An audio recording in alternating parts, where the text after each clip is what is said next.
Hi everyone, I'm Boon here, and today I'm going to do a book review and summary of this book called Hacking Growth by Sean Ellis and Morgan Brown. So how can you acquire new customers, keep them engaged, convert them to fans and ambassadors, and leverage technology to grow your revenue with a shoestring budget? Who should read this book? All startup founders, any entrepreneurs who wants to take their business growth to the next level. This book by Sean Ellis and Morgan Brown presents the concepts and methods for hacking growth using rigorous analysis and rapid tests to identify, test, and implement high-impact growth opportunities. It can be used by any company, big or small, or any functions, marketing or engineer.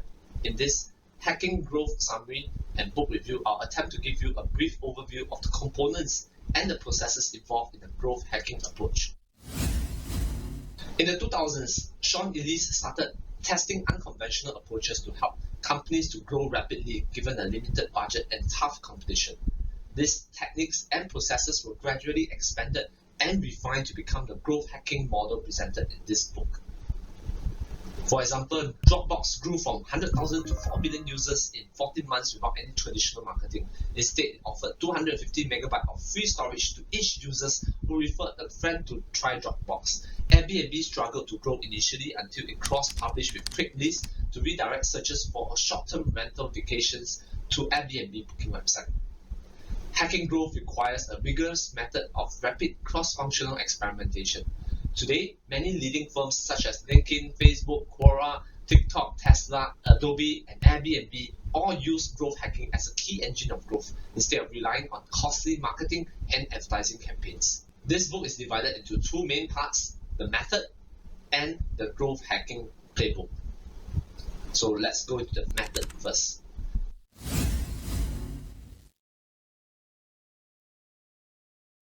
So what's the prerequisite? There are three prerequisites that must be in place before you are ready to drive high growth, high tempo testing. First, of course, the growth team.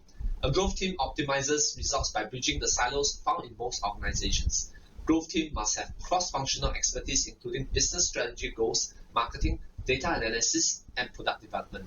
They complement rather than replace traditional functions and can range from 4 to 5 people to more than 100. Read the book to dive more into the details of the growth team roles and setup. Must-have product. Don't start rapid growth experimentation until you have a must-have product, i.e. you know what's the core value, to whom is a must-have and why. Pushing for growth prematurely can be costly or even fatal, since you'll be wasting resources promoting something that no one wants, end up generating critics instead of fans. In the book, it explains 1. What's a product's aha moment, the 2 tests for evaluating if you have a must-have product, and 3 methods to address the gaps if you do not yet have fulfilled this requisite. What are the growth levers? Once you know your aha moment, your goal is to get as many users as possible. However, you won't create a big enough impact by testing lots of small changes, for example, different button colors. You need to focus on high impact, high potential tests. So your team must identify the right growth levers and have proper growth strategies. So here are some examples of growth equation.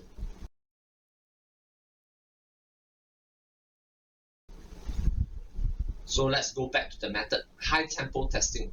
Once the prerequisites are in place, you are ready to start the growth hacking process. This comprises of 4 key steps: analysis, ideation, prioritization, and testing that run in a continuous cycle. In a nutshell, you need to analyze, gather data and insights, and compile, share them with the growth team ahead of your growth meetings. Ideate, generate ideas after your meetings, with each submitting as many ideas as possible in a templated format. Prioritize what to experiment by scoring each idea and discussing only the top ideas and managing the rest in the experiment pipeline. Lastly, test. Run the experiment focusing on those that can be done in the coming week. The cycle is repeated when you review, analyze the results to decide on the next steps and communicate the results. So now let's move on to the second part of the book, the growth hacking playbook. This playbook breaks down how you can start implementing high-tempo testing across the entire sales and marketing funnel, from acquisition to activation, retention, and revenue. Acquisition. A must-have product means you've already achieved a product market fit. You have a compelling product for your target market. To start acquiring new customers rapidly, you must achieve two additional types of fit: language market fit and channel product fit, and create viral customer loops.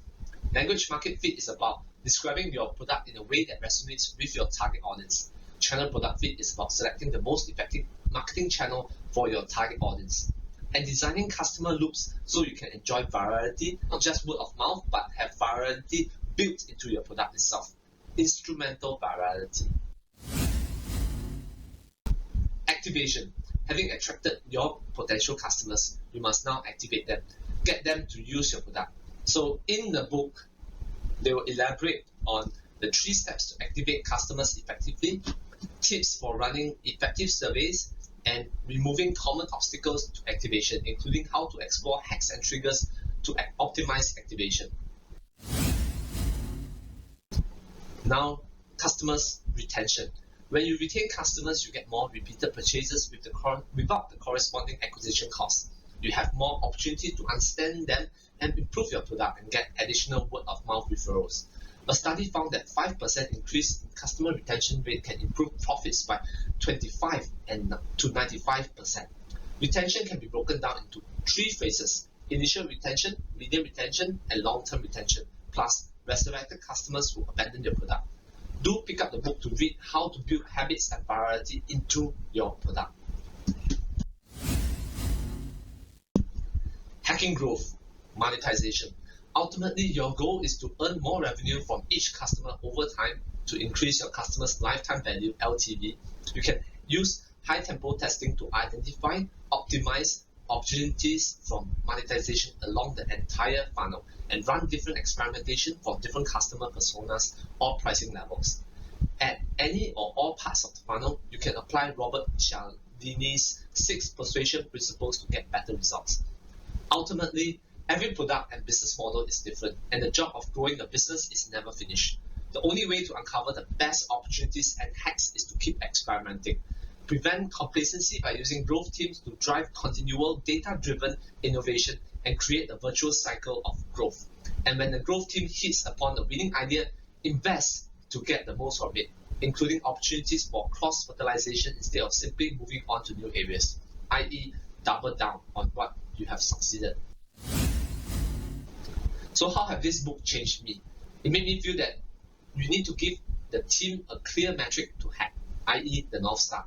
Hockey stick growth, the kind of growth achieved by unicorns like Facebook, Netflix, Airbnb, TikTok, can all achieved by most companies. It's just a matter of principled testing, process with data.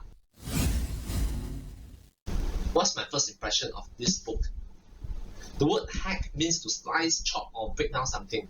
So in tech, hacker means programmers who is able to break into security systems without permission. So growth hacking came to me as a book that breaks down the drivers of growth in a business. It's a cheat code compilation of the methodologies of some of the hottest unicorns achieving their accelerated growth. Plenty of war stories from the familiar unicorns like Uber, Facebook, Pinterest, LinkedIn that made the read really interesting. My favorite quote from the book: correlation does not equal causation. How I discovered this book is a recommendation from another book called It's About Damn Time by Alan Hamilton. Check out my book review and summary in this next video below.